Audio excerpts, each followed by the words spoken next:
ദിശ PSC online ക്ലാസ്സിലേക്ക് ഏവർക്കും സ്വാഗതം.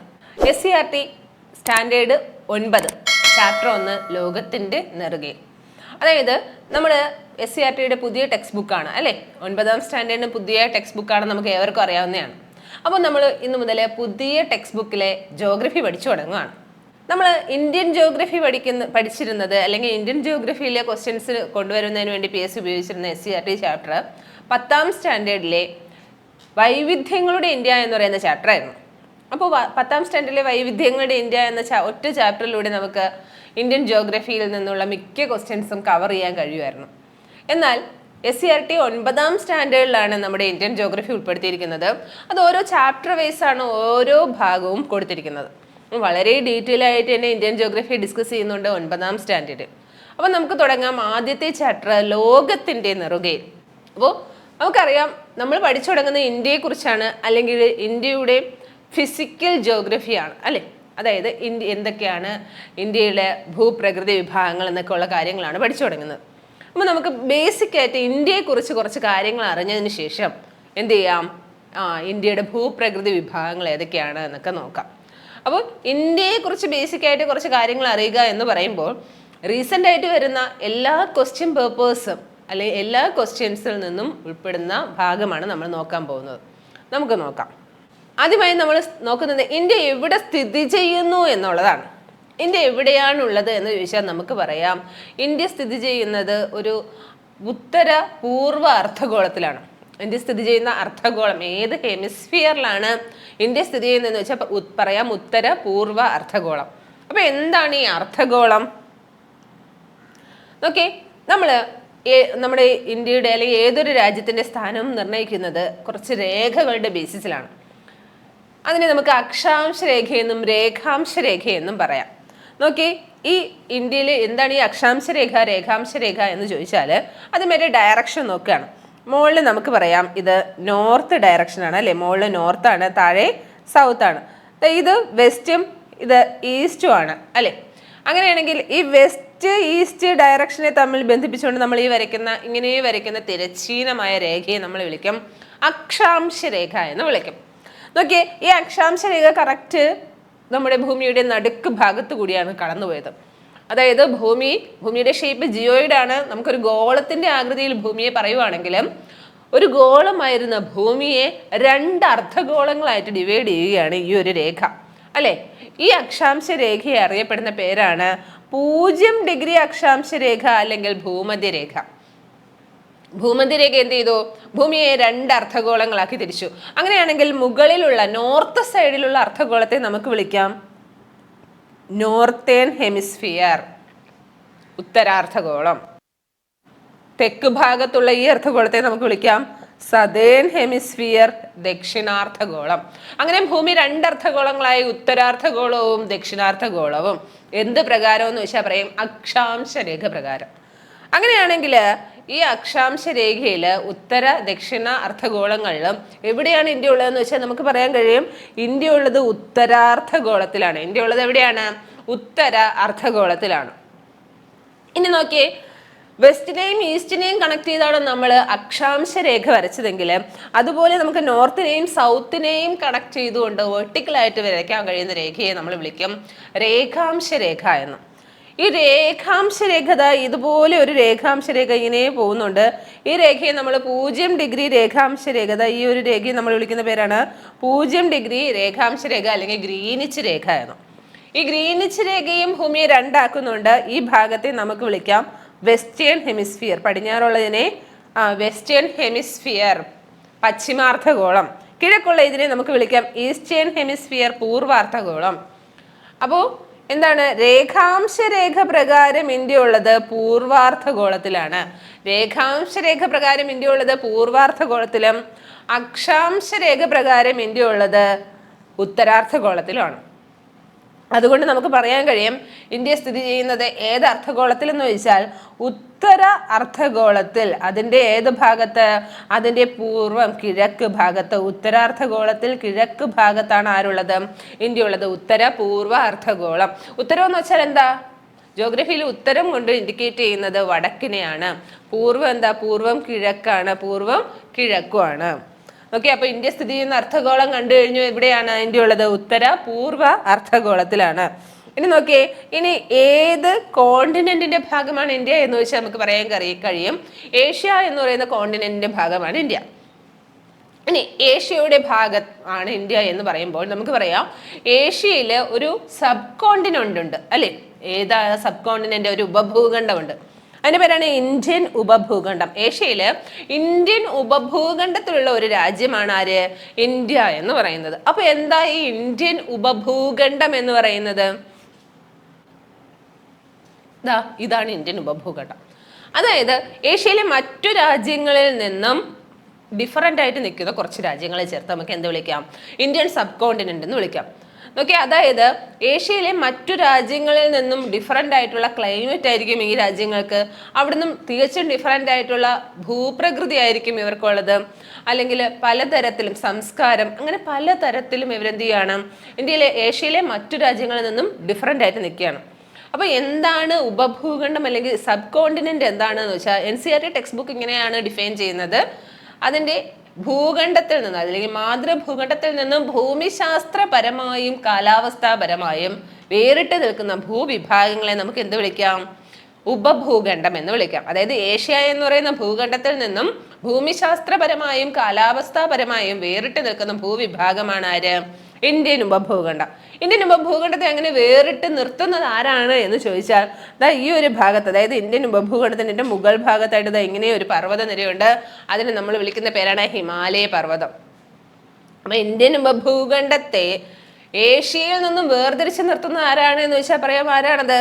ഹിമാലയ പർവ്വതമാണ് ഇന്ത്യൻ ഉപഭൂഖണ്ഡത്തെ ഏഷ്യയിൽ നിന്നും വേർതിരിച്ച് നിർത്തുന്നത്.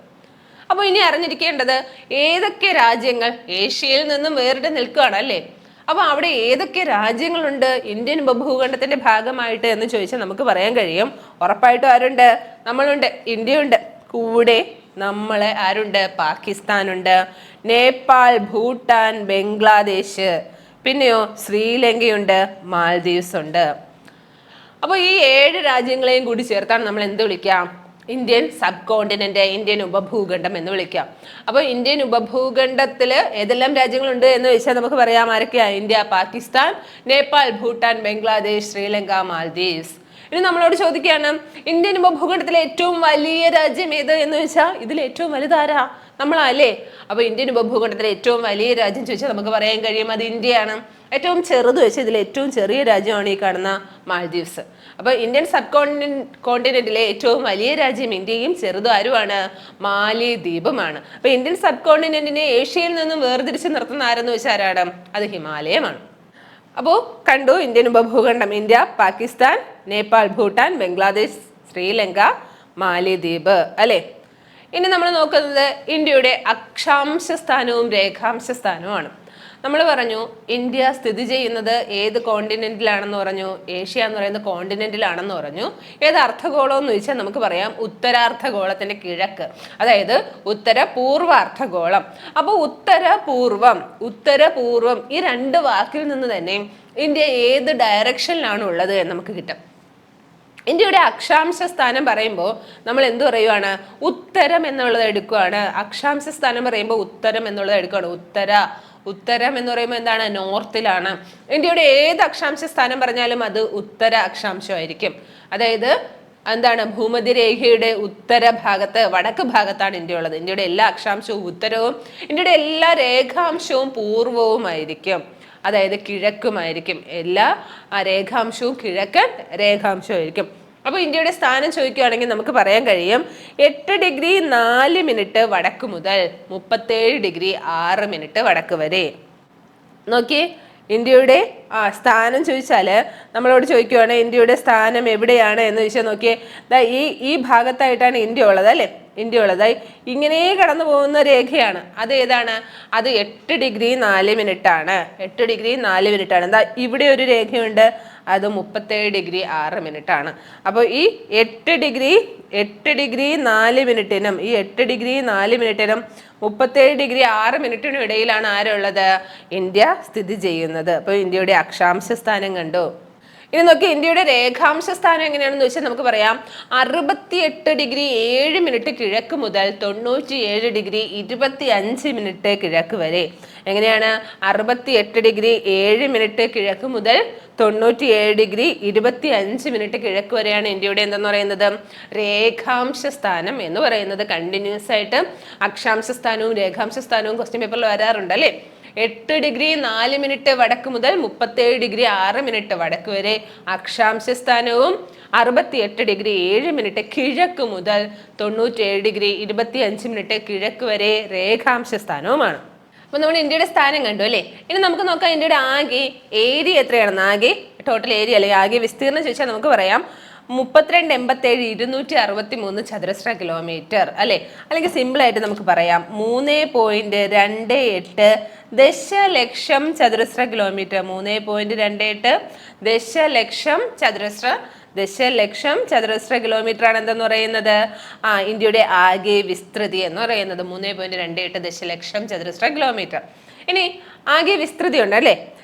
ഇന്ത്യയുടെ കര അതിർത്തി എത്രയാണെന്ന് ചോദിച്ചാലോ, കര അതിർത്തി 15,106 കിലോമീറ്റർ. 15,106.7 അല്ലെ 15,106 കിലോമീറ്റർ ആണ് ഇന്ത്യയുടെ എന്തെന്ന് പറയുന്നത് കര അതിർത്തി എന്ന് പറയുന്നത്. ടോട്ടൽ 32,87,263 ആണെങ്കിൽ കരഭാഗം എത്രയുണ്ട്? 15,106 106.7 അല്ലെങ്കിൽ 106 കിലോമീറ്റർ കരഭാഗമുണ്ട്. അതുപോലെ കടൽ തീര ദൈർഘ്യം ചോദിച്ചാൽ നമുക്ക് പറയാം 6,100 കിലോമീറ്റർ ആണ് എന്ത് കടൽ തീര ദൈർഘ്യം എന്ന് പറയുന്നത്. ഇനി നോക്കിയേ, ഈ കടൽ തീര ദൈർഘ്യത്തെ സംബന്ധിച്ചിടത്തോളം ഇന്ത്യയിൽ നമുക്ക് കടൽ തീരം നോക്കേ, ഇന്ത്യയുടെ കടൽ തീരം ഏകദേശം ഈ ഭാഗത്ത് നമ്മുടെ ഈ ഗുജറാത്തിൽ തുടങ്ങുകയാണ് ഇന്ത്യയുടെ കടൽ തീരം എന്ന് പറയുന്നത് അല്ലെ? ഗുജറാത്തിൽ തുടങ്ങി ഇങ്ങനെയും വന്നു. നമുക്കറിയാം എവിടെ വരെയുണ്ട്? നമ്മുടെ പശ്ചിമ ബംഗാൾ വരെ എന്തുണ്ട് കടൽ തീരമുണ്ട്. അപ്പൊ ഈ ഭാഗം ഗുജറാത്ത് മുതൽ പശ്ചിമ ബംഗാൾ വരെയുള്ള ഇന്ത്യയുടെ കടൽ തീര ദൈർഘ്യമാണ് നമ്മൾ പറഞ്ഞ എത്രയെന്ന് പറയുന്നത് 6,100 കിലോമീറ്റർ എന്ന് പറയുന്നത്. ഓക്കെ, അവിടെ മാത്രമല്ല ഇന്ത്യക്ക് കടലുള്ളത്. ഇന്ത്യക്ക് നമുക്ക് ഇവിടെ ഒരു ദ്വീപസമൂഹം ഉണ്ട്, ലക്ഷദ്വീപ് അല്ലെ? അതുപോലെ ഇവിടെയും ഉണ്ട് എന്ത് ആൻഡമാൻ നിക്കോബാർ ദ്വീപുകളും ഉണ്ട്. അപ്പൊ ഈ ലക്ഷദ്വീപിലും ആൻഡമാൻ നിക്കോബാറിലും എന്തുണ്ട് കടൽ തീരമുണ്ട്. അപ്പൊ അതും കൂടി കണക്കാക്കുകയാണെങ്കിൽ നമുക്ക് പറയാം എത്രയാണെന്ന് വെച്ചാൽ 75,16.6 കിലോമീറ്റർ. 75,16.6 കിലോമീറ്റർ ആണ് ഇന്ത്യയുടെ എന്തെന്ന് പറയുന്നത് കടൽ തീര ദൈർഘ്യം. എന്തുൾപ്പെടെ? ലക്ഷദ്വീപ്, ആൻഡമാൻ നിക്കോബാർ ദ്വീപ സമൂഹങ്ങൾ ഉൾപ്പെടെ. അല്ലാതെ ഗുജറാത്ത് മുതൽ റാൻ ഓഫ് കച്ച് വരെയാണെങ്കിൽ എത്രയാ 6,100 കിലോമീറ്റർ. ഇനി ഇന്ത്യയുടെ തെക്ക് വടക്ക് ദൂരം ചോദിച്ചാൽ നമുക്ക് പറയാം ഇന്ത്യയുടെ തെക്ക് വടക്ക് ദൂരം. നമുക്ക് ഇന്ത്യയുടെ തെക്ക് വടക്ക് ഇവിടെ മുതൽ ഇവിടെ വരെയുള്ള ദൂരം എത്രയാ തെക്ക് മുതൽ വടക്ക് ഇത്രയും ദൂരം ചോദിച്ചാൽ അത് 32,14. ഇത് എത്രയാണ്? 32,14. ഇനി നോക്കി കിഴക്ക് പടിഞ്ഞാറ് ദൂരം ചോദിച്ചാൽ പറയാം 29,33. കിഴക്ക് പടിഞ്ഞാറ് ദൂരം എത്രയാണ്?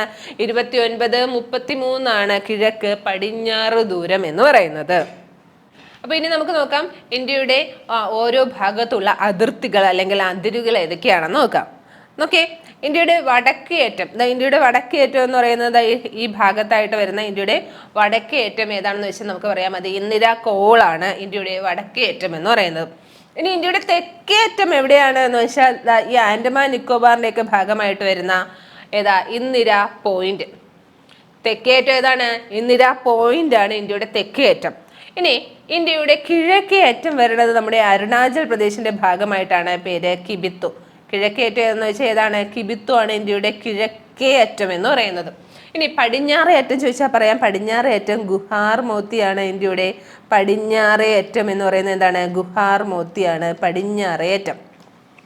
ഒരു കാര്യം മനസ്സിലാക്കുക, നമ്മൾ പറഞ്ഞു ഇന്ത്യയുടെ വടക്കേ അറ്റം ഇന്ദിര കോൾ, ഒരു ഡൗട്ടും ഇല്ല. ഇനി ഇന്ത്യയുടെ തെക്കേ അറ്റം പറഞ്ഞു അല്ലേ? ഇന്ത്യയുടെ തെക്കേ അറ്റം ചോദിച്ചപ്പോൾ നമ്മൾ പറഞ്ഞു ഇന്ദിര പോയിന്റ് ആണെന്ന് പറഞ്ഞു. ഇന്ദിര പോയിന്റ് ആണ് ഇന്ത്യയുടെ തെക്കേ അറ്റം എന്ന് പറഞ്ഞു. ഇന്ത്യയുടെ അക്ഷാംശ സ്ഥാനം തുടങ്ങുന്നത് ഈ ഒരു ഭാഗം തുടങ്ങുന്നത് എങ്ങനെയാണ്? 8 ഡിഗ്രി 4 മിനിറ്റിലാണ് അല്ലേ? 8 ഡിഗ്രി 4 മിനിറ്റിലാണ് ഇന്ത്യയുടെ അക്ഷാംശ സ്ഥാനം തുടങ്ങുന്നത്. എന്നാൽ ഇന്ത്യയുടെ തെക്കേ അറ്റം സ്ഥിതി ചെയ്യുന്നത് അതിന് താഴെയായിട്ടാണ്. ആൻഡമാൻ നിക്കോബാർ ദ്വീപ സമൂഹത്തിലുള്ള അല്ലെങ്കിൽ ഗ്രേറ്റ് നിക്കോബാറിലുള്ള ഇന്ദിര പോയിന്റ് സ്ഥിതി ചെയ്യുന്നത് 6 ഡിഗ്രി 45 മിനിറ്റിലാണ് എന്ത് സ്ഥിതി ചെയ്യുന്നത്? ഇന്ത്യയുടെ തെക്കേ അറ്റം സ്ഥിതി ചെയ്യുന്നത് എത്രയിലാണ്? 6 ഡിഗ്രി 45 മിനിറ്റിലാണ് ഇന്ത്യയുടെ തെക്കേ അറ്റം സ്ഥിതി ചെയ്യുന്നത്. ഇനി ഈ 8 ഡിഗ്രി 45 മിനിറ്റ് ഇവിടെയാണ് അല്ലേ? ഈ ഒരു ഭാഗത്താണ്. ആ ഒരു ഭാഗത്തായിട്ട് നമുക്കൊരു ഭാഗമുണ്ട്. അതായത് ഈ ഇത്രയും പ്രദേശത്തെ നമ്മൾ വിളിക്കുന്ന പേരാണ് ഉപദ്വീപ്, ഇന്ത്യൻ ഉപദ്വീപ്. എന്താ ഉപദ്വീപ് എന്ന് വെച്ചാൽ പറയാൻ കഴിയും 3 ഭാഗവും സമുദ്രത്താൽ ചുറ്റപ്പെട്ടത് അല്ലെ?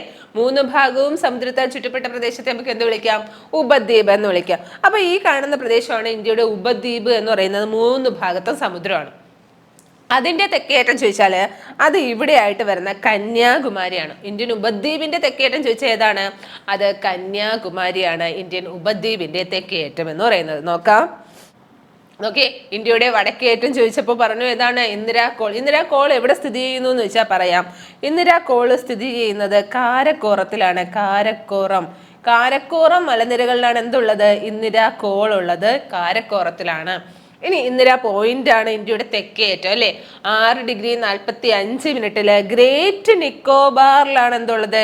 ഗ്രേറ്റ് നിക്കോബാറിലാണ് ഇന്ത്യയുടെ തെക്കേറ്റം ഉള്ളത്. ഇന്ത്യൻ ഉപദ്വീപിന്റെ തെക്കേറ്റം നമ്മൾ കണ്ടതാണ് എവിടെയാ? കന്യാകുമാരിയാണ്. ഇന്ത്യയുടെ കിഴക്കേറ്റം ചോദിച്ചാല് അതെവിടെയാ? അരുണാചൽ പ്രദേശിലുള്ള കിബിത്തു ആണ്. അരുണാചൽ പ്രദേശിലുള്ള കിബിത്തു ആണ് എന്ത്? ഇന്ത്യയുടെ കിഴക്കേറ്റം. പടിഞ്ഞാറ് ഏറ്റം ചോദിച്ചാലോ അത് ഗുജറാത്തിലാണ് അല്ലെ? ഗുജറാത്തില് ഗുഹാർ മോത്തിയാണ് എന്ത്? പടിഞ്ഞാറ് ഏറ്റം എന്ന് പറയുന്നത്. ഇനി നമ്മൾ കാണാൻ പോകുന്നത് ഇന്ത്യയുടെ അയൽ രാജ്യങ്ങൾ ഏതൊക്കെയാണെന്നാണ്. ഇന്ത്യയുടെ അയൽ രാജ്യങ്ങൾ, ഇന്ത്യക്ക് പ്രധാനമായിട്ടും 9 അയൽ രാജ്യങ്ങളുണ്ട്. അതിൽ 7 പേരുമായിട്ട് നമുക്ക് കര അതിർത്തിയും 2 പേരുമായിട്ട് നമുക്ക് സമുദ്ര അതിർത്തിയുമാണുള്ളത്. ഇന്ത്യയുടെ കര അതിർത്തി പങ്കുവയ്ക്കുന്ന അയൽ രാജ്യങ്ങൾ എത്രയാ? 7 പേരും, സമുദ്ര അതിർത്തി 2 പേരുമായിട്ടാണ്. ഇനി ഏതൊക്കെയാണ് ആ അയൽ രാജ്യങ്ങൾ എന്ന് നോക്കാം. ഇന്ത്യയുടെ അയൽ രാജ്യങ്ങൾ അല്ലെ? നമുക്കറിയാം ഇന്ത്യയുടെ ഏറ്റവും അടുത്ത് നമ്മുടെ ഏറ്റവും പ്രധാനപ്പെട്ട അയൽ രാജ്യം എന്ന് പറയുന്നത് പാകിസ്ഥാനാണ് അല്ലെ? ഇന്ത്യയുടെ ഏത് ഭാഗത്താ പാകിസ്ഥാൻ സ്ഥിതി ചെയ്യുന്നത്? ഇത് ഇന്ത്യ ആണെങ്കിൽ ഇന്ത്യയുടെ പടിഞ്ഞാറ് ഭാഗത്ത്. ഇതാണ്, ഇവിടെയായിട്ടാണ് നമ്മുടെ പാകിസ്ഥാന്റെ അതിർത്തി ഉള്ളത് അല്ലെ? ഇതാണ് പാകിസ്ഥാൻ എന്ന് പറയുന്നത്. അപ്പൊ ഇന്ത്യയുടെ പടിഞ്ഞാറ് ഭാഗത്താണ് ആരുള്ളത്? പാകിസ്ഥാൻ ഉള്ളത്. ഇന്ത്യയുടെ പടിഞ്ഞാറ് ഭാഗത്താണ് പാകിസ്ഥാൻ ഉള്ളത്. നോക്കിയേ, ഇവിടെ ഈ ഒരു ലഡാക്കിന്റെ ഭാഗത്തായിട്ട് ഇവിടെ ആരും ഉണ്ട്? അഫ്ഗാനിസ്ഥാനും ഉണ്ട്. അതായത് ഡയറക്ഷൻ പറയാൻ നമുക്ക് വടക്കു പടിഞ്ഞാറ്. റീസെന്റ് ആയിട്ട് വരുന്ന എല്ലാ ക്വസ്റ്റ്യൻ പേപ്പറുകളിലും ഇന്ത്യയുടെ അയൽ രാജ്യങ്ങൾ എന്ന് ചോദിക്കുന്നതിന് പകരം ചോദ്യം ഇന്ത്യയുടെ ഇന്ന ഡയറക്ഷനിലുള്ള അയൽ രാജ്യം, വടക്ക് പടിഞ്ഞാറ് ആരാണ്, തെക്കാരാണ്, അങ്ങനെയുള്ള ക്വസ്റ്റ്യൻസ് ആണ് കണ്ടുവരിക അല്ലെ? അപ്പൊ അങ്ങനെ തന്നെ പഠിച്ചു വെക്കുക. ഇന്ത്യയുടെ പടിഞ്ഞാറ് ഭാഗത്തുള്ള അയൽ രാജ്യമാണ് ആര്? പാകിസ്ഥാൻ. വടക്ക് പടിഞ്ഞാറ് ആരാണ്? അഫ്ഗാനിസ്ഥാനാണ് വടക്ക് പടിഞ്ഞാറ്. ഇനി നോക്കിയേ, ഇന്ത്യയുടെ ഈ ഒരു ഭാഗം ഏതാ നമുക്ക് പറയാ? ഇന്ത്യയുടെ വടക്ക് ഭാഗം അല്ലെ? ഇന്ത്യയുടെ വടക്ക് ഭാഗം ആരാണ്? ചൈനയാണ്. ഇന്ത്യയുടെ ഈ വടക്ക് ഭാഗത്ത് ആരാണ്? ചൈനയാണ്. ഇനി അവിടെ മാത്രമാണോ ചൈന ഉള്ളത്? അല്ല, ഇവിടെയുമുണ്ട്. നമ്മുടെ ഈ അരുണാചൽ പ്രദേശിന്റെ ഭാഗത്തും ആരുണ്ട്? ചൈനയുണ്ട്. അതായത് നമുക്ക് പറയാം ഇന്ത്യയുടെ വടക്ക് ഭാഗത്തും വടക്ക് കിഴക്ക് ഭാഗത്തുള്ള അയൽ രാജ്യമാണ് ആര്? ചൈന. ഇന്ത്യയുടെ വടക്ക് കിഴക്കുമായിട്ട് ആരുണ്ട്? ചൈനയുണ്ട്.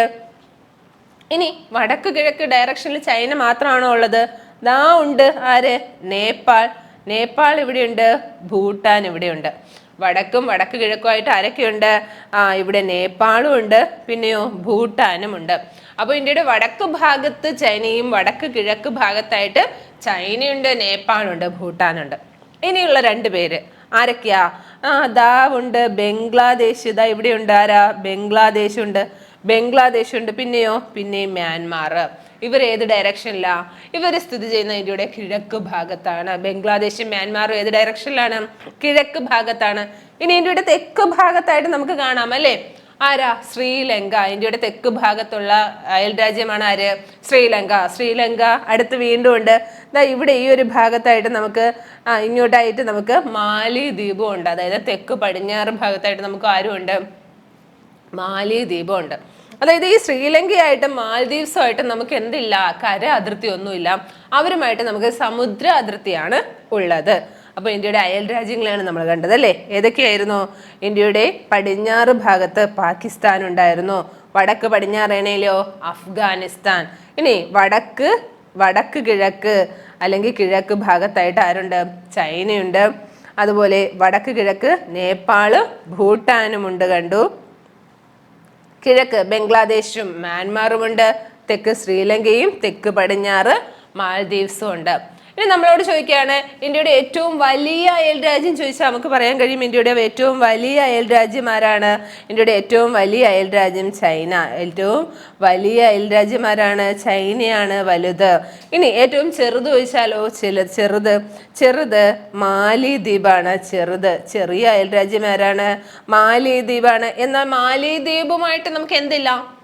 കര അതിർത്തിയില്ല അല്ലെ. അപ്പൊ കര അതിർത്തിയിൽ ഏറ്റവും ചെറുത് ഏതാ? കര അതിർത്തിയിൽ ഏറ്റവും ചെറുത് ആരാണ്? അത് ഭൂട്ടാനാണ്. കര അതിർത്തി പങ്കുവയ്ക്കുന്ന ഏറ്റവും ചെറിയ അയൽ രാജ്യം ചോദിച്ചാൽ ആരാണ്? ഭൂട്ടാനാണ്. ഇനി ചോദ്യം, ഇന്ത്യ ഏറ്റവും കൂടുതൽ അതിർത്തി പങ്കുവയ്ക്കുന്ന ആരുമായിട്ടാണെന്ന് ചോദിച്ചാലോ? കൂടുതൽ അതിർത്തി പങ്കുവയ്ക്കുന്നത് നോക്കി, ഇന്ത്യ ഏറ്റവും കൂടുതൽ അതിർത്തി പങ്കുവയ്ക്കുന്നത് ഇവിടെ ഇത്രയും ഭാഗമുണ്ട് അല്ലേ. ഇവിടെ ഏകദേശം 4096 കിലോമീറ്ററോളം അതിർത്തിയുണ്ട് നമുക്ക് ബംഗ്ലാദേശുമായിട്ട്. അതായത് ഇന്ത്യ ഏറ്റവും കൂടുതൽ അതിർത്തി പങ്കുവയ്ക്കുന്ന ബംഗ്ലാദേശുമായിട്ടാണ്. എന്നാൽ ഏകദേശം 106 കിലോമീറ്റർ ഇവിടെ കുറച്ച് ഭാഗം മാത്രമേ ആരുമായിട്ട് അതിർത്തിയുള്ളൂ? അഫ്ഗാനിസ്ഥാനുമായിട്ട് അതിർത്തിയുള്ളൂ. അപ്പൊ നമുക്ക് പറയാൻ കഴിയും ഏറ്റവും കൂടുതൽ ആരുമായിട്ടാണ്? ഏറ്റവും കൂടുതൽ ബംഗ്ലാദേശുമായിട്ടാണ്. കുറവ് ആരുമായിട്ടാണെന്ന് വെച്ചാൽ ആരുമായിട്ടാണ്? അത് അഫ്ഗാനിസ്ഥാനുമായിട്ടാണ്. ഇന്ത്യ ഏറ്റവും കുറച്ച് അതിർത്തി പങ്കുവയ്ക്കുന്നത് അഫ്ഗാനിസ്ഥാനുമായിട്ടാണ്. അപ്പോൾ നമ്മൾ നമ്മുടെ അയൽ രാജ്യങ്ങളെ കണ്ടു അല്ലേ. ഇനി നമ്മൾ കാണാൻ പോകുന്നത് നമ്മുടെ അയൽ രാജ്യങ്ങളുടെ അതിർത്തികൾ എവിടെയൊക്കെയാണ് എന്നാണ്. നോക്കാം. അയൽ രാജ്യങ്ങളുടെ അതിർത്തികൾ. ഇന്ത്യ-പാക്. ഇന്ത്യയും പാകിസ്ഥാനും തമ്മിലുള്ള അതിർത്തി അറിയപ്പെടുന്ന പേരാണ് റാഡ്ക്ലിഫ് രേഖ. എന്താണ് റാഡ്ക്ലിഫ് രേഖ എന്ന് വെച്ചാൽ നമുക്കറിയാം, പണ്ട് എന്ത് ചെയ്യാണ്, ഇന്ത്യ വിഭജനത്തിന്റെ ഭാഗമായിട്ട് സിറിൽ റാഡ്ക്ലിഫ് ഇന്ത്യയും പാകിസ്ഥാനും തമ്മിൽ ഒരു അതിർത്തി രേഖ വരയ്ക്കുകയാണ് അല്ലേ. അപ്പൊ ഈ രേഖ വരച്ച ആളാണ്? സിറിൽ റാഡ്ക്ലിഫ് ആണ് അല്ലെ. ഈ രേഖയാണ് റാഡ്ക്ലിഫ് രേഖ എന്ന് പറയുന്നത്. എന്താ റാഡ്ക്ലിഫ് രേഖ? ഇവിടെ തുടങ്ങുവാണ് നമ്മുടെ ഈ ഒരു ഭാഗത്ത്. അതിന് നമുക്ക് പറയാം ഇവിടെ സർക്രീക്ക്. ഈ ഒരു ഭാഗം അറിയപ്പെടുന്ന പേരാണെന്ത്? സർക്രീക്ക്. സർക്രീക്ക് മുതൽ ഇതാ ഇങ്ങനെ പോകുന്ന ഈ ഒരു രേഖയാണ് എന്തെന്ന് പറയുന്നത്? റാഡ്ക്ലിഫ് രേഖ എന്ന് പറയുന്നത്. സർക്രീക്ക് മുതലുള്ള ഈ ഒരു രേഖയാണ് എന്ത്? റാഡ്ക്ലിഫ് രേഖ എന്ന് പറയുന്നത്.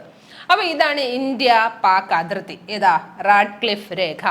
എന്നാൽ പിന്നീട് എന്ത് ചെയ്യുന്നു എന്ന് വെച്ചാൽ പാകിസ്ഥാൻകാര് നമ്മുടെ ജമ്മു കാശ്മീർ നമ്മുടെ ഹരിസിംഗ് ഭരണാധികാരിയായിരുന്ന സമയത്തും കാശ്മീർ അറ്റാക്ക് ചെയ്യുകയാണ്. അപ്പോൾ കാശ്മീർ അറ്റാക്ക് ചെയ്യുന്നതിൻ്റെ ഭാഗമായിട്ട് അവർ എന്ത് ചെയ്തു? ഈ ഒരു ഭാഗം ഇന്ത്യയുടെ തലഭാഗം ഇങ്ങനെ അവർ കൊണ്ടുപോയി അല്ലെങ്കിൽ അറ്റാക്ക് ചെയ്ത് വെച്ചു, ഓക്യുപ്പൈ ചെയ്തു വെച്ചു. അപ്പോൾ അതെന്ത് ചെയ്തു എന്ന് വെച്ചാൽ ആ സമയത്ത് തന്നെ ഇന്ത്യൻ പട്ടാളക്കാർ എന്ത് ചെയ്യുന്നു? അവിടെ ഒരു രേഖ വരയ്ക്കുകയാണ്. അപ്പോൾ ഇത്രയും ഭാഗം പാകിസ്ഥാൻകാർ അറ്റാക്ക് ചെയ്തു, അവിടെ ഒരു രേഖ ഇന്ത്യൻ പട്ടാളക്കാർ വരയ്ക്കുകയാണ്.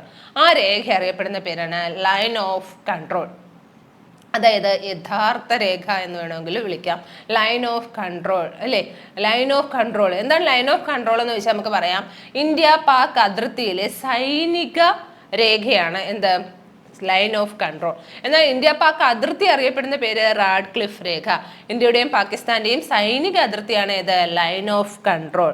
ഇനി നോക്കി, ഈ line of control India Pak സൈനിക അതിർത്തിയാണെങ്കിൽ ഈ ഒരു ഭാഗത്തു നിന്നായിട്ട് നമ്മുടെ ചൈനയും ഇന്ത്യയെ എന്ത് ചെയ്തിട്ടുണ്ട്? ചൈനയും അറ്റാക്ക് ചെയ്തിട്ടുണ്ട്.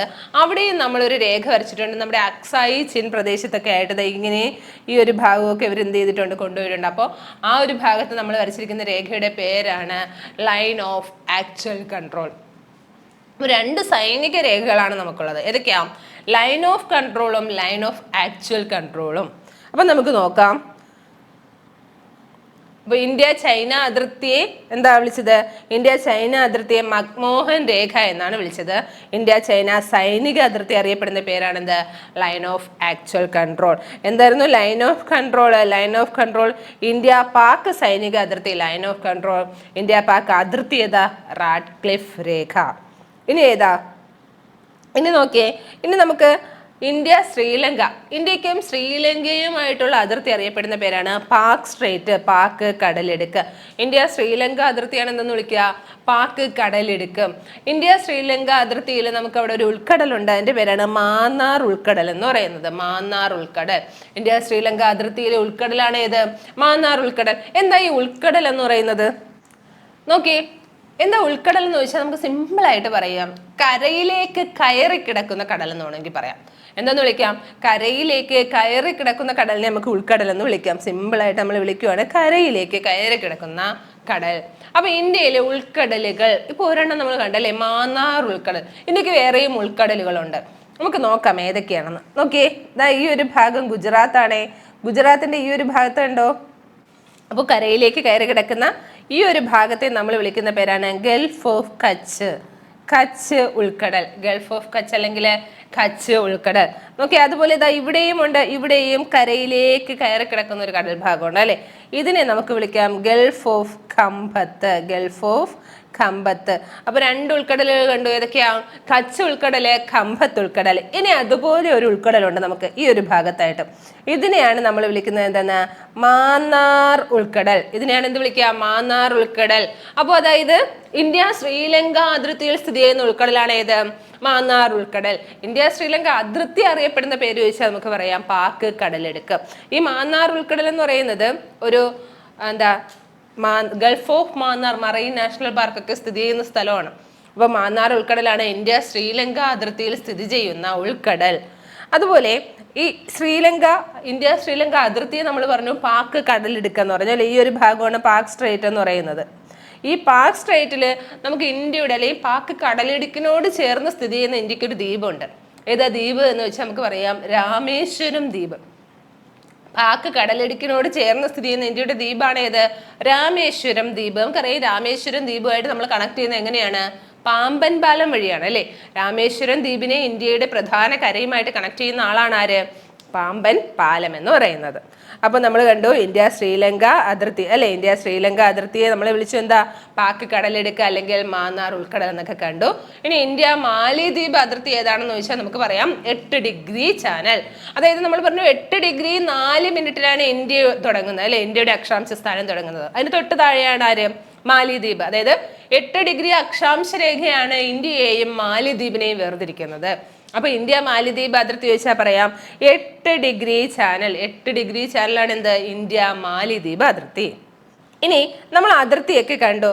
ഇനി ഏതെല്ലാം സംസ്ഥാനങ്ങൾ എങ്ങനെയൊക്കെയാണ് അതിർത്തി പങ്കുവയ്ക്കുന്നതെന്ന് ചോദിച്ചാൽ നമുക്കറിയാം ഇന്ത്യയിൽ ഏകദേശം 16 സംസ്ഥാനങ്ങൾക്ക് രാജ്യാന്തര അതിർത്തിയുണ്ട്. ഇന്ത്യയിലെ 16 സംസ്ഥാനങ്ങൾ മറ്റു രാജ്യങ്ങളുമായിട്ട് അതിർത്തി പങ്കുവയ്ക്കുന്നുണ്ട്. അതിൽ ഏറ്റവും വലിയ ഇന്ത്യൻ സംസ്ഥാനം ചോദിച്ചാൽ പറയാം രാജസ്ഥാൻ. ഇന്ത്യയിൽ എന്താണ് രാജ്യാന്തര അതിർത്തിയുള്ള ഏറ്റവും വലിയ ഇന്ത്യൻ സംസ്ഥാനമാണ് ഏത്? രാജസ്ഥാൻ. ഒരു സംശയവും വേണ്ട അവിടെ. ഇന്ത്യയുടെ ഏറ്റവും വലിയ സംസ്ഥാനം അല്ലെങ്കിൽ ഏറ്റവും വലിയ ഇന്ത്യൻ സംസ്ഥാനം എന്ന് ചോദിച്ചാൽ ആരാണ്? രാജസ്ഥാനാണ്. അപ്പൊ ഈ രാജസ്ഥാൻ പാകിസ്ഥാനുമായിട്ട് അതിർത്തിയുണ്ട്. അതുകൊണ്ട് തന്നെ ഏറ്റവും വലിയ അന്താരാഷ്ട്ര അതിർത്തി ഉള്ളതിൽ വെച്ച് ഏറ്റവും വലിയ ഇന്ത്യൻ സംസ്ഥാനം ചോദിച്ചാലും രാജസ്ഥാൻ തന്നെയാണ്. ഇനി ചെറുതറിയണ്ടേ? അതായത് അന്താരാഷ്ട്ര അതിർത്തിയുള്ള ഏറ്റവും ചെറിയ ഇന്ത്യൻ സംസ്ഥാനം. ഏറ്റവും ചെറിയ ഇന്ത്യൻ സംസ്ഥാനം ചോദിച്ചാൽ നമുക്ക് പറയാൻ കഴിയും അത് ഗോവയാണെന്ന് അല്ലേ. ഏറ്റവും ചെറിയ ഇന്ത്യൻ സംസ്ഥാനം ഗോവയാണ്. ഗോവയ്ക്ക് അന്താരാഷ്ട്ര അതിർത്തി ഒന്നുമില്ല. ഗോവ നമ്മുടെ കടൽ തീരത്തോടൊക്കെ ചേർന്ന് സ്ഥിതി ചെയ്യുന്ന സംസ്ഥാനമാണ്. അപ്പൊ ഗോവയല്ല. അങ്ങനെയാണെങ്കിൽ ഗോവ കഴിഞ്ഞാൽ ഏറ്റവും ചെറിയ ഇന്ത്യൻ സംസ്ഥാനം ചോദിച്ചാലോ അത് സിക്കിമാണ് അല്ലെ. സിക്കിമിന് ആരുമായിട്ട് അതിർത്തിയുണ്ട്? സിക്കിമിന് അന്താരാഷ്ട്ര അതിർത്തിയുണ്ട്. അതുകൊണ്ട് പറയാം അന്താരാഷ്ട്ര അതിർത്തി പങ്കുവയ്ക്കുന്ന ഏറ്റവും ചെറിയ ഇന്ത്യൻ സംസ്ഥാനം സിക്കിമും വലുത് രാജസ്ഥാനുമാണ്. വലുത് രാജസ്ഥാൻ, ചെറുതാരാണ്? സിക്കിമാണ്. ഇനി നമ്മളോട് ചോദിക്കുകയാണ് ഏറ്റവും കൂടുതൽ അന്താരാഷ്ട്ര അതിർത്തി ആർക്കാണ്? അതായത് ഏറ്റവും കൂടുതൽ അന്താരാഷ്ട്ര അതിർത്തിയുള്ള ഇന്ത്യൻ സംസ്ഥാനം ആരാണ് എന്ന് ചോദിച്ചാൽ പറയാം അത് പശ്ചിമ ബംഗാളാണ്. ഏറ്റവും കൂടുതൽ അന്താരാഷ്ട്ര അതിർത്തിയുള്ള ഇന്ത്യൻ സംസ്ഥാനം ആരാണ്? അത് പശ്ചിമ ബംഗാളാണ് ഏറ്റവും കൂടുതൽ അന്താരാഷ്ട്ര അതിർത്തിയുള്ള ഇന്ത്യൻ സംസ്ഥാനം. നോക്കി, നമ്മൾ ഈ പറയുന്ന പശ്ചിമ ബംഗാളിനെ എടുക്കുമ്പോൾ ഈ പശ്ചിമ ബംഗാൾ ഇവിടെ ബംഗ്ലാദേശുമായിട്ട് ആർക്ക് അതിർത്തിയുണ്ട്? പശ്ചിമ ബംഗാളിന് ബംഗ്ലാദേശുമായിട്ട് അതിർത്തിയുണ്ട്. അതുപോരാണ്ട് ഇവിടെ നമ്മുടെ നേപ്പാളുമായിട്ടും ഭൂട്ടാനുമായിട്ടും എല്ലാം ആർക്ക് അതിർത്തിയുണ്ട്? പശ്ചിമ ബംഗാളിന് അതിർത്തിയുണ്ട്. അപ്പോൾ ഏറ്റവും കൂടുതൽ അന്താരാഷ്ട്ര അല്ലെങ്കിൽ ഏറ്റവും കൂടുതൽ ദൂരം അന്താരാഷ്ട്ര അതിർത്തിയുള്ള ഇന്ത്യൻ സംസ്ഥാനം ചോദിച്ചാൽ ആരാണ്? പശ്ചിമ ബംഗാളാണ്. ഇനി ഏറ്റവും കുറച്ച് ആർക്കാണ് എന്ന് ചോദിച്ചാൽ നമുക്ക് പറയാം അത് സിക്കിമിനാണ്. ഏറ്റവും കുറച്ച് അന്താരാഷ്ട്ര അതിർത്തി ആർക്കാണ് എന്ന് ചോദിച്ചാൽ നമുക്ക് പറയാം അത് നാഗാലാൻഡിലാണ്. ഏറ്റവും ചെറിയ ഇന്ത്യൻ സംസ്ഥാനം ചോദിച്ചാൽ സിക്കിം പറയാം. ഏറ്റവും കുറച്ച് അന്താരാഷ്ട്ര അതിർത്തിയുള്ള സംസ്ഥാനം ചോദിച്ചാൽ നാഗാലാൻഡ് പറയാം. ഇനി നമ്മളോട് ചോദിക്കുകയാണ് 3 ഭാഗവും ഇന്ത്യയാൽ ചുറ്റപ്പെട്ട അയൽ രാജ്യം ഏത്? 3 ഭാഗവും ഇന്ത്യയാൽ ചുറ്റപ്പെട്ട അയൽ രാജ്യം. നോക്കിയേ, ഇവിടെ പറയുന്ന നേപ്പാൾ ഏകദേശം 3 ഭാഗവും ഇന്ത്യയാൽ ചുറ്റപ്പെട്ടതാണ് അല്ലേ. എന്നാൽ മോറോവർ നോക്കിയേ, ബംഗ്ലാദേശ് എന്താ 3 ഭാഗവും ഇന്ത്യയാൽ ചുറ്റപ്പെട്ടതാണ്. അതായത് 3 ഭാഗവും ഇന്ത്യയാൽ ചുറ്റപ്പെട്ട അയൽ രാജ്യം ചോദിച്ചാൽ ആരാണ്? അത് ബംഗ്ലാദേശ് പറയാം. കുറച്ചുകൂടി നേപ്പാളിനെയും പറയാം, കൂടെ ആരെയും പറയാം? ബംഗ്ലാദേശിനെയും പറയാം. ഇനി നമ്മളോട് ചോദിക്കണം 3 ഭാഗവും ബംഗ്ലാദേശിനാൽ ചുറ്റപ്പെട്ട നമ്മുടെ ഇന്ത്യൻ സംസ്ഥാനം. ഇതാ കണ്ടില്ലേ ഇവിടെ 3 ഭാഗവും ബംഗ്ലാദേശാണ്. 3 ഭാഗവും ബംഗ്ലാദേശാണ് അവിടെ. അതേതാ സംസ്ഥാനം? ഇതേതാ സംസ്ഥാനം? അത് ത്രിപുരയാണ്. 3 ഭാഗവും ബംഗ്ലാദേശിനാൽ ചുറ്റപ്പെട്ട ഇന്ത്യൻ സംസ്ഥാനം ഏതാണ്? ത്രിപുരയാണ്. അപ്പൊ നമ്മൾ എന്തൊക്കെയാണ് കണ്ടത്? ഏറ്റവും കൂടുതൽ അന്താരാഷ്ട്ര അതിർത്തി ഉള്ളത് ആർക്കാണ്? ഏറ്റവും കൂടുതൽ അന്താരാഷ്ട്ര അതിർത്തി ഉള്ളത് പശ്ചിമ ബംഗാളിനാണ്. ഏറ്റവും കുറച്ച് ആർക്കുമാണ്? നാഗാലാൻഡിനുമാണ്. ഏറ്റവും വലിയ ഇന്ത്യൻ സംസ്ഥാനം, അന്താരാഷ്ട്ര അതിർത്തിയുള്ള ഏറ്റവും വലിയ ഇന്ത്യൻ സംസ്ഥാനം രാജസ്ഥാനും, ചെറുത് സിക്കിമുമാണ്. ഇനി പിന്നെന്ത് കണ്ടു? 3 ഭാഗവും ഇന്ത്യയാൽ ചുറ്റപ്പെട്ട രാജ്യം ചോദിച്ചാൽ ബംഗ്ലാദേശ് പറയാം. 3 ഭാഗവും ബംഗ്ലാദേശിനാൽ ചുറ്റപ്പെട്ട ഇന്ത്യൻ സംസ്ഥാനം ചോദിച്ചാൽ പറയാം ത്രിപുര. 3 ഭാഗവും ബംഗ്ലാദേശിനാൽ ചുറ്റപ്പെട്ട ഇന്ത്യൻ സംസ്ഥാനം ആരാണ്? ത്രിപുരയാണ്. ഇനി ഇന്ത്യ, ചൈന, മ്യാൻമാർ ഈ 3 രാജ്യങ്ങളും അതിർത്തിയായിട്ട് വരുവാണ്. ആരൊക്കെയാണ്? ഈ ഒരു ഭാഗത്ത് ഇവിടെ നമുക്കറിയാം ഈ ഒരു ഭാഗത്ത് ചൈനയുണ്ട് അല്ലേ. ഈ ഒരു ഭാഗത്തായിട്ട് ചൈനയുണ്ട്, ഇവിടെ മ്യാൻമാർ ഉണ്ട്, ഇവിടെ ആരുണ്ട്? ഇന്ത്യയുണ്ട്. ചൈനയുണ്ട്, ഇവിടെയായിട്ട് മ്യാൻമാർ ഉണ്ട്, ഇന്ത്യ ഉണ്ട്. ഈ 3 ഭാഗങ്ങളും അതിർത്തിയായിട്ട് വരുന്ന ഈ ഒരു പ്രദേശത്തായിട്ട് ഇവിടെ ഒരു പർവ്വതനിരയുണ്ട് നമുക്ക്. ആ പർവ്വതനിരയാണ് ഹക്കാബോറാസിയാണ് എന്തെന്ന് പറയുന്നത്? 3 രാജ്യങ്ങളുടെ അതിർത്തിയായിട്ട് ഒരു ട്രിപ്പിൾ ജംഗ്ഷൻ ആയിട്ട് വരുന്ന പർവ്വതനിര. ഏതൊക്കെ രാജ്യങ്ങളുടെയാണ്? India, China, Myanmar. India, China, Myanmar അതിർത്തിയിൽ സ്ഥിതി ചെയ്യുന്ന പർവ്വതനിര ഏതാണെന്ന് വെച്ചാൽ നമുക്ക് പറയാം ഏതാണത്? അതിന്റെ പേരാണ് ഹക്കാബോറാസി. ഇന്ത്യ, ചൈന, മ്യാൻമാർ അതിർത്തിയിൽ സ്ഥിതി ചെയ്യുന്ന പർവ്വതനിരയാണ് ഏത്? ഹക്കാബോറാസി. അപ്പൊ നമ്മൾ കണ്ടത് ഇന്ത്യ അല്ലെ. നമ്മൾ പറഞ്ഞു എന്താണ്? 3.2 ദശലക്ഷം ചതുരശ്ര കിലോമീറ്റർ വിസ്തീർണമുള്ള ഇന്ത്യയെക്കുറിച്ചുള്ള അടിസ്ഥാന വസ്തുതകളാണ് കണ്ടത്. അപ്പോൾ വലിപ്പത്തിൽ ഇന്ത്യക്ക് 7ാം സ്ഥാനമാണ് അല്ലേ. അപ്പോൾ ഏറ്റവും വലിപ്പം കൂടിയ രാജ്യം ഏതാണ്? ഏറ്റവും വലിപ്പം കൂടിയ രാജ്യം ചോദിച്ചാൽ നമുക്ക് പറയാം അത് റഷ്യയാണ്. റഷ്യ. വലിപ്പക്രമത്തിൽ രാജ്യങ്ങൾ ചോദിക്കുവാണെങ്കിൽ വളരെ സിമ്പിളായിട്ട് നമുക്ക് പറയാം RCUCBAI. വലിപ്പക്രമത്തിൽ രാജ്യങ്ങൾ ചോദിച്ചാൽ എങ്ങനെ പറയാം? RCUCBAI. എന്തൊക്കെയാ? റഷ്യ, അത് കഴിഞ്ഞാലോ കാനഡ, 3ാം സ്ഥാനം ആർക്കാ? USA, 4 China, Brazil, Australia, India. Russia, Canada, USA, China, Brazil, Australia, India. ഇതാണ് വലിപ്പക്രമത്തിൽ രാജ്യങ്ങൾ. ഇന്ത്യക്ക് വലിപ്പത്തിൽ 7ാം സ്ഥാനവും ജനസംഖ്യയിൽ നമുക്ക് 1ാം സ്ഥാനവുമാണ്. അപ്പം നമ്മൾ കണ്ടത് ഇന്ത്യയുമായിട്ട് ബന്ധപ്പെട്ട കുറച്ച് ബേസിക് ഫാക്ട്സ് ആണ്. റെഗുലർ ആയിട്ട് റിപ്പീറ്റ് ചെയ്ത് ക്വസ്റ്റ്യൻ വരുന്ന ബേസിക് ഫാക്ട്സ് ആണ് നമ്മൾ കണ്ടത്. ഇനി അടുത്ത് നമ്മൾ ഇന്ത്യയുടെ ഉൾഭാഗത്തേക്ക് കിടക്കുകയാണ്. ഇന്ത്യൻ ഭൂപ്രകൃതി വിഭാഗങ്ങളെയാണ് കാണേണ്ടത്. അത് നമുക്ക് അടുത്ത ക്ലാസ്സിൽ കാണാം. Thank you.